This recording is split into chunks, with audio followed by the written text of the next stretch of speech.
Hi everyone. I just wanted to say thank you for the warm welcome that I received on my introduction video. I should have known that you'd all be so nice and friendly and just make me feel so special. I thought that I would come back today for a 10-month update, especially because I want to document that so much has changed from month 9 to month 10, and I'll get into that a little bit later on. But my name is Rachel. I'm 34 years old. I'm 6 foot tall. And my YouTube name is On My Way Down VSG. And on Instagram, I'm On My Way Down 174 because all the other names was taken and I went away 174. But I'll just lead off with stats because that seems to be the way things are done on YouTube, and I know we're all interested in that. My high weight in 2010 recorded at the doctor was 363 pounds, a BMI of 51 for super morbid obesity. And I'm a lifetime fatty. I've always been obese. But I decided to have vertical sleeve gastrectomy weight loss surgery in Nuevo Laredo, Mexico with Dr. Villarreal. And 1 week prior to me going to see him, he had me on a protein liquid diet.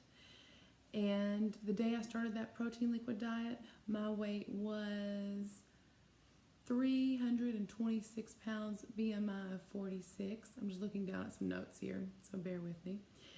And then I was required to do a 1-day clear liquid diet.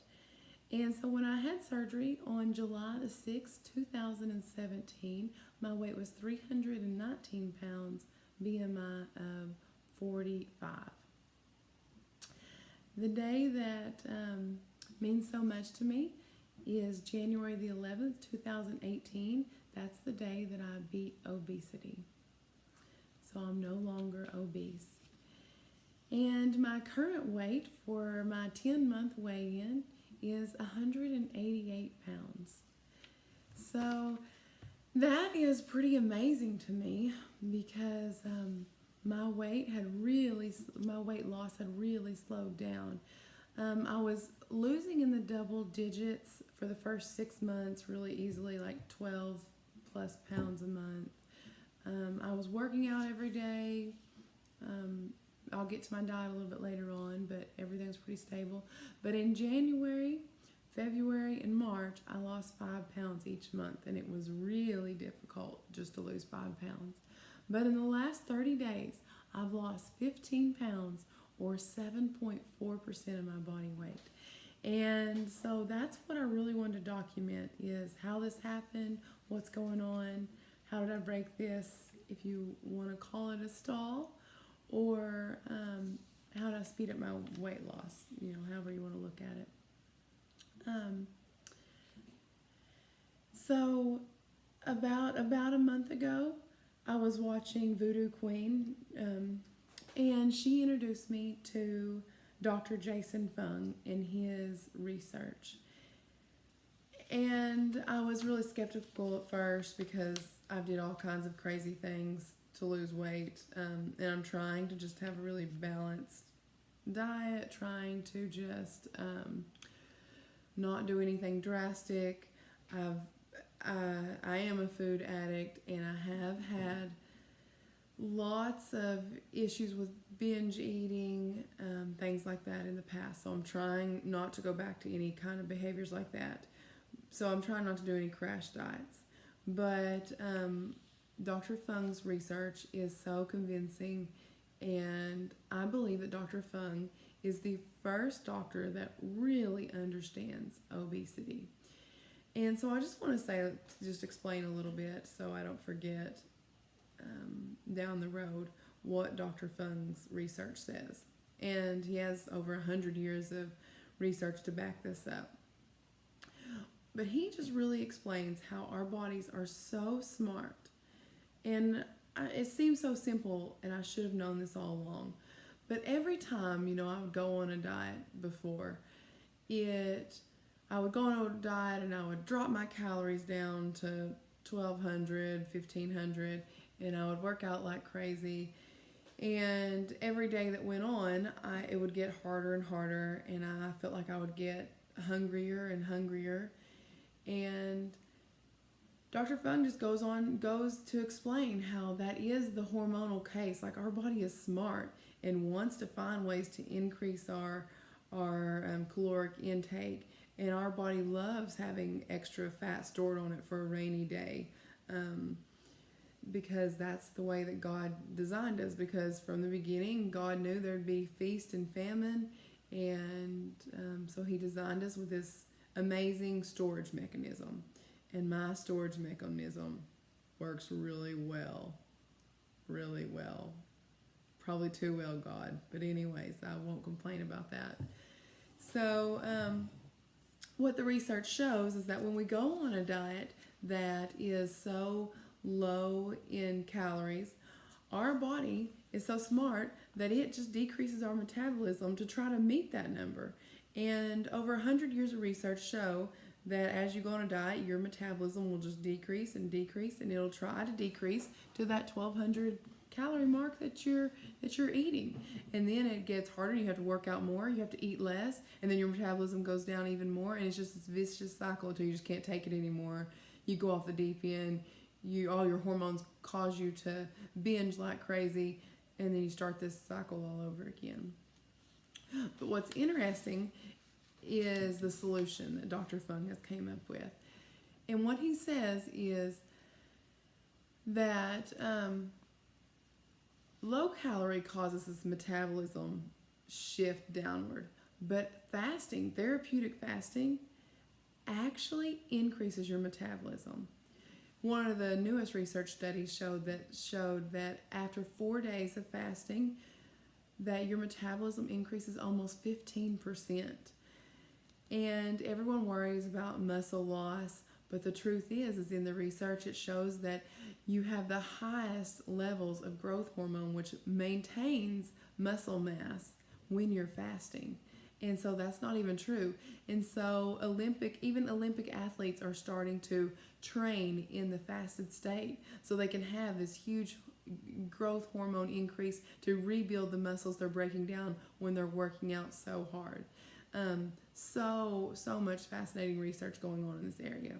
So even though initially it sounded completely crazy and absurd to think about fasting, I thought it'd be like a crash diet. It's really not.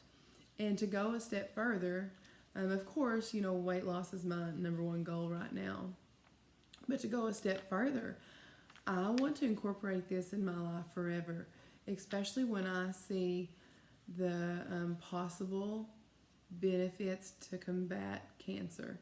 Cancer runs in my family, and one of the big cancers that runs in my family is colon cancer, which has been linked to obesity. So that weighs on my mind a lot. So some of the research is showing that when you do a water fast, this autophagy phase, you go into this autophagy phase where your body's basically like breaking down all the old stagnant cells in your body that could be the basis of so many different cancers. And so, a 1 to 2 week or even longer fast has been shown to put you in that autophagy phase and decrease your risk for cancer. And that's new research. It's not concrete yet, but it really makes sense. And I think we're going to see a lot more in that area. But anyway, so that's where it all started a month ago. So what have I done this month? What has changed? I started out week 1 and I did a 36-hour fast. Week 2, I did a 60-hour fast. Week 3, I did an 84-hour fast. And week 4, I didn't make it onto that full 4 days, onto the 5th day. Some social engagements came up and I gave in, I gave up. But the last couple weeks instead, I did alternate day fasting. So eat for a day, fast for a day, and so on. So basically like 3 to 4 days of fasting a week. And that has been really manageable. I know that Voodoo Queen talked about that, and it just seems pretty easy, pretty natural just to stop eating at dinner one night, go the whole day next day without eating. And Dr. Fung has different levels. He explains different types of fast. The purest fast with the most benefit is a water-only fast. Once again, I agree with Tanya, and I would say Voodoo Queen that fat fast is probably easier, where you can at least have coffee with heavy cream. And I am definitely not the perfect patient, and I still use some artificial sweeteners. That's really not supposed to be allowed, but I do use it sparingly. But my typical fast is coffee, 1 or 2 coffees with some heavy cream and some sweetener, tea and water. And if I was doing one of my multiple day fasts, I added in some salt substitute for potassium, and I added in some quarter teaspoon of salt with a little bit of Crystal Light, just for a little electrolyte mix, because I do get leg cramps and stuff sometimes. So I just try to stay ahead of that. But that's what I've been doing. On the days when I'm not fasting, my diet would be described as low carb, just plain and simple low carb. I couldn't call it keto. I'm just now learning about fats and how high your fats should be and things like that. But in general, for the first 6 months, I would say I've tracked everything in MyFitnessPal since I had surgery. So if any of you want to follow me on that, just drop me a message and I'm happy to add you on there. I'm coming up on 300 days logged. I'm pretty proud of that. Before now, my longest time tracking would probably be about a month or so. So I'm so proud that I've made it 10 months of logging everything I've ate, and it's really good to look back on. So for the first 6 months, and I've always been able to eat a lot since surgery. I would never say my restriction is really great, but I don't believe that vertical sleeve gastrectomy is really based on restriction. I know that's kind of a controversial topic, but I really believe that it works because of the hormonal shift and the hormonal change in our bodies. So anyways, I've kept my diet for that first 6 months at 1,000 calories, 100 grams of protein, less than 20 carbs. So I really wasn't eating any fruits or vegetables, just relying on a multivitamin and lots of protein.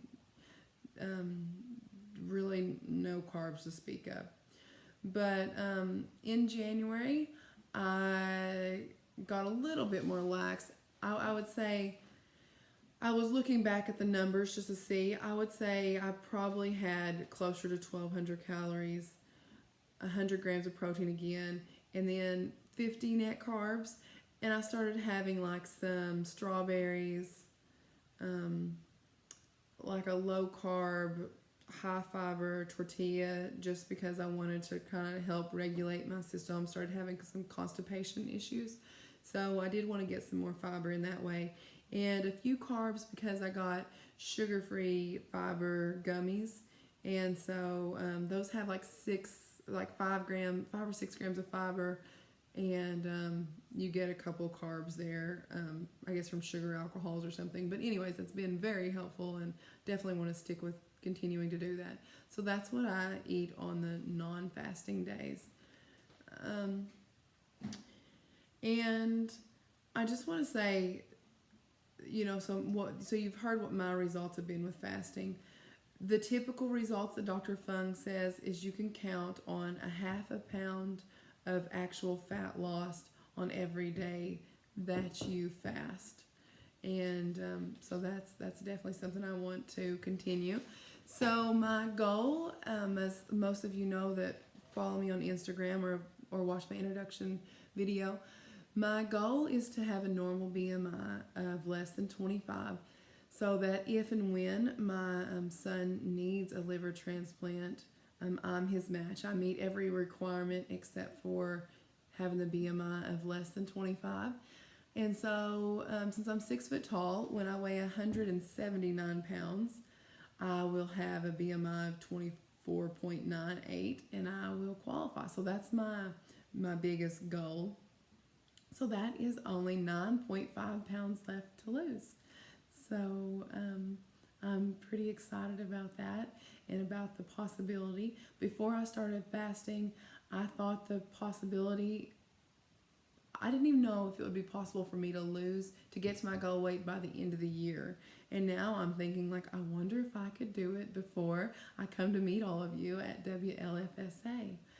But we'll just see how it goes. I'm super happy with the program that I'm doing now.